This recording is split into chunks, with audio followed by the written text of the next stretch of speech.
এখন আমরা অন্যায় করি, পাপ করি, পাপ করতে করতে আমাদের পাল্লা বোঝা হয়ে গেছে, এরপর আমরা তওবা করতে জানি না, তওবা করতে জানি না। আল্লাহ রাসূল সাল্লাল্লাহু আলাইহি ওয়াসাল্লাম, বুখারী এবং মুসলিম, ইবনে মাজাতেও হাদিসটি এসেছে, আল্লাহ রাসূল বলেছেন, বান্দা যদি সাগরের ফেনা পরিমাণও গুনাহ করে, যিনি মাফ করে দেওয়ার জন্য বসে থাকেন তিনি কে? আল্লাহ। একটু আওয়াজ দিয়ে বলেন না, তিনি কে? আল্লাহ। আল্লাহ রাসূল সাল্লাল্লাহু আলাইহি ওয়াসাল্লামকে সাহাবীরা প্রশ্ন করলেন, মনোযোগ আসেনি আমার দিকে?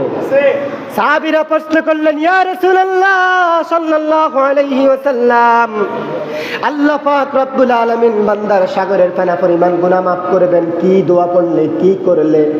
আল্লাহ রাসূল সাল্লাল্লাহু আলাইহি ওয়াসাল্লাম সাথে সাথে বললেন, ও সাহাবীরা তাহলে শোনো, আমার উম্মতেরা যদি আস্তাগফিরুল্লাহাল্লাযী লা ইলাহা ইল্লা হুয়াল হাইয়ুল কাইয়্যুম ওয়া আতুবু ইলাইহি, এই দোয়াটা যদি আমার উম্মতেরা সকাল সন্ধ্যা পাঠ করে, আমার আল্লাহ ওয়াদা করেছেন সাগরের ফেনা পরিমাণ গুনাহ থাকলো তিনি ওই বান্দার গুনাহ মাফ করে দিবেন।